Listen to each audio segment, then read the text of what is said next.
All right, ladies and gentlemen, welcome to another episode of Shitty Cars and Good Food. This time around, we are working on this beautiful 1976 Plymouth Volare Premier station wagon. She's a beaut. Let me walk you through it. So, of course that has to kick in. I'm just going to have to talk a little louder. I'm doing this in one shot. All right, hood, latch.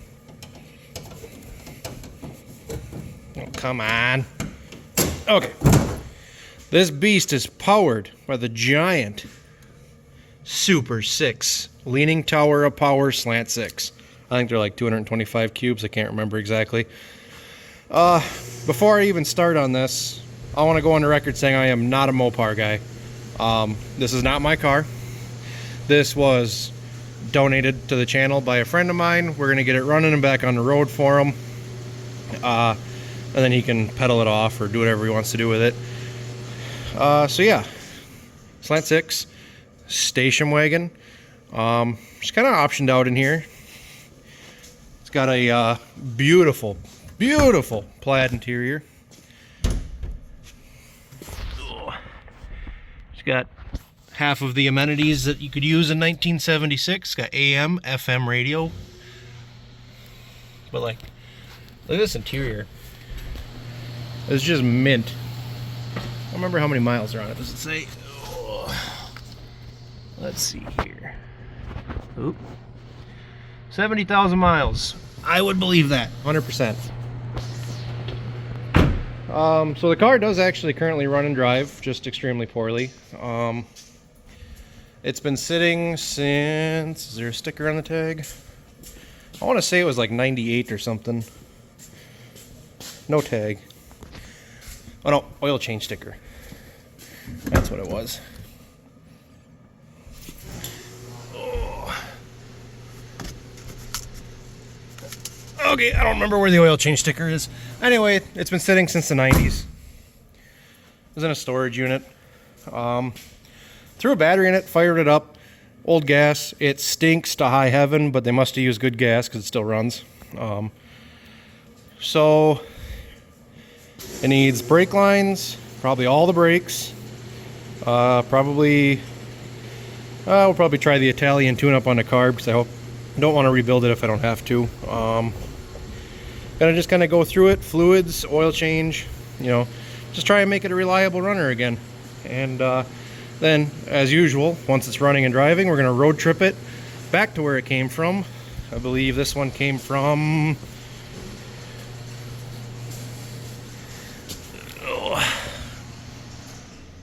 Eau Claire, Wisconsin. So yeah, I think I got a little bit of a road trip planned out for this one, but I'll get her up in the air and I'll show you what we're dealing with. Alright, so I got her up in the air, and this is the first time I've actually looked underneath it, and we got some sadness.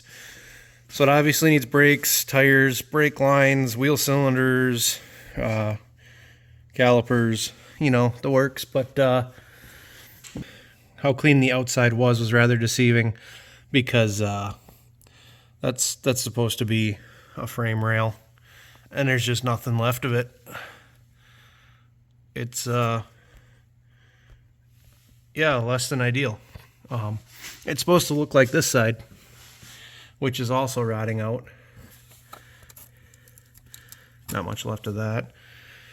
This side's probably gonna be pretty easy to save. This side, I'm not sure what we're gonna do yet. We'll have to talk with the owner and see how in-depth he actually wants to get. But yeah, other than that though, it's kind of a shame because like this thing's really, really nice under here. Floors are good. She got a bit of an oil leak, but minor. Factory exhaust yet. Honestly, the oil leak probably saved it. Rear end leaks a little bit. I got plenty of leaf springs, holy shit. Shocks. Ugh, a little bit of rot back here. What I mean, the bumper's not falling off. Kind of a shame that that front subframe part is so bad. A little bit of rot there. overall, it's a nice car. But yeah, I'm going to start ripping her apart, get a list going so we can get some parts ordered, and yeah, we're gonna get thrashing on this thing. All right, ladies and gentlemen, this is what we come up with for the Volare. This is roughly same vintage as the Volare, but it's an Aspen, not a wagon. But this was a Florida car, came up here, engine died, guy just decided to scrap it, was at the Nakusa scrapyard. So the back half is rotted back there, but up here is in really good shape. So we are going to hack the front end off of this, or the frame rail, subframe, whatever you want to call it, and we're going to be putting that in the wagon. So yeah, come along while we fumble our way through this mess. All right, guys, let me show you this can of worms that this is rapidly turning into. So I got both outer and inner fenders off on both sides. Normally when you take the inner fenders out, you would go through and drill out all the spot welds and take them out nicely, but we don't care about this car going back together, so I just sliced it off where it was convenient. Once the frame rails are out, I'll take all the extra pieces, I'll drill the spot welds out, get them off, get them all cleaned up real nice. Yeah, so I am not a Mopar fan. I don't really like Mopars, never really have. And this is part of the reason why. You know, unlike any Ford, Chevy, whatever, okay, I can't speak to the Ford cars, I haven't messed with them much. But anyway, any Chevy, like the core support is just bolted to the front frame and then the fender's bolted to it, and you can take everything apart and replace it. It's super easy. On these, the core support face is welded to this piece of angle, which is welded to the frame. And then there's another piece underneath here that's spot welded to that. And then there's another piece down on the inside that's spot welded. And then the inner fender is spot welded to all that. So all of this is all spot welded, integral together. And if, you know, your inner fender rots out, you got to do this shit. So yeah, not a fan. Working on the Mopars, not making me any more of a fan of Mopar. But yeah, you know, new experiences and all. So yeah. That's where we're at right now. It is nice. The K-member is only connected to the frame rail. There's a mount here. And there's a mount back there. So I'll take those out. Probably drop the whole K-member right out of it. Yeah, so that'll be pretty easy there.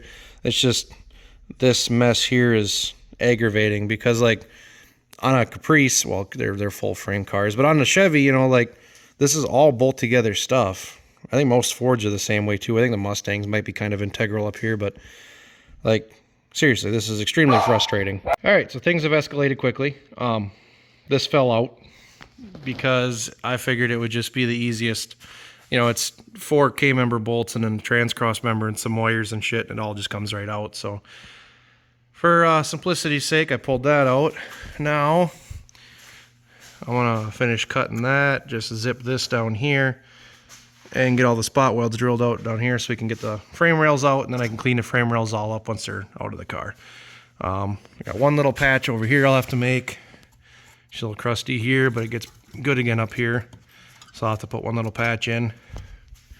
Not so bad.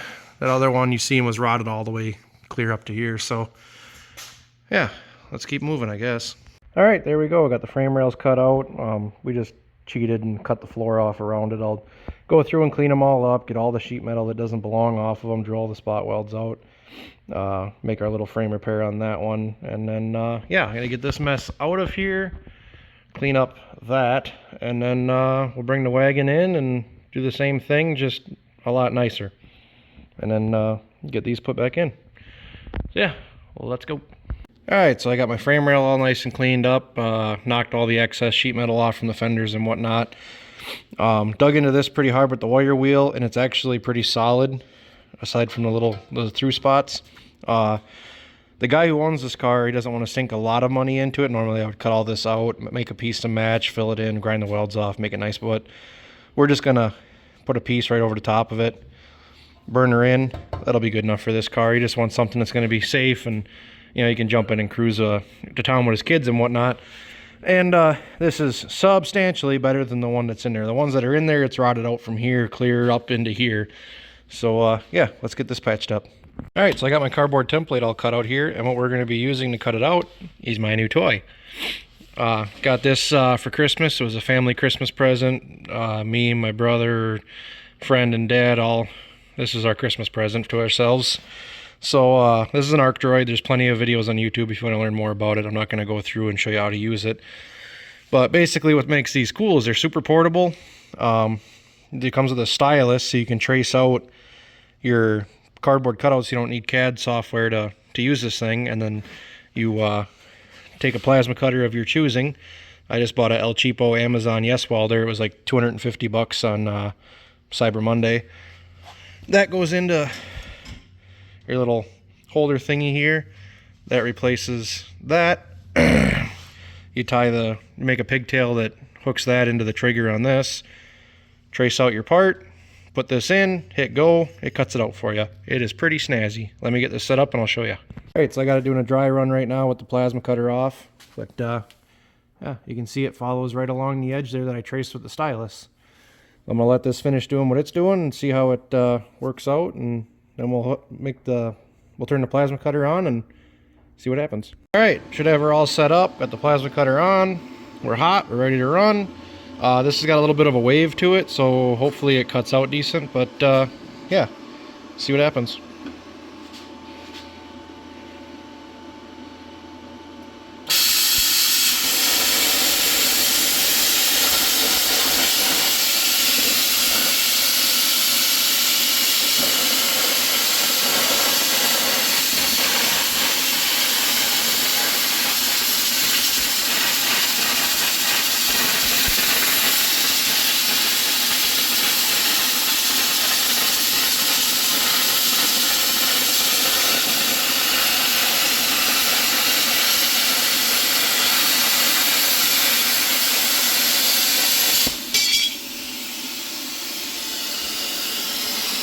Not too shabby.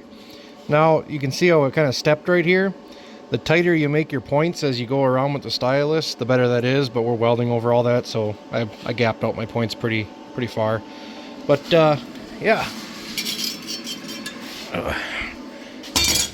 That's way better than I could have done by hand.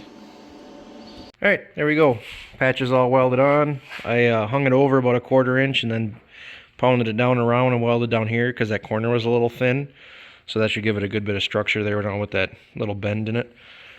So yeah, that's this piece done. I'm going to throw the other one up here and clean it up, and then we'll go from there.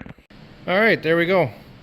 Both frame rails are cleaned up. I ended up having to do a patch on both of them. Luckily, with the arc droid, I was able to just cut out another patch and burn her in real quick.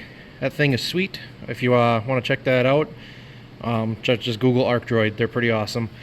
So yeah. Now that these are all cleaned up, we're going to bring the wagon in here, try and disassemble it nicely, and see if we can't get these slapped back up in there.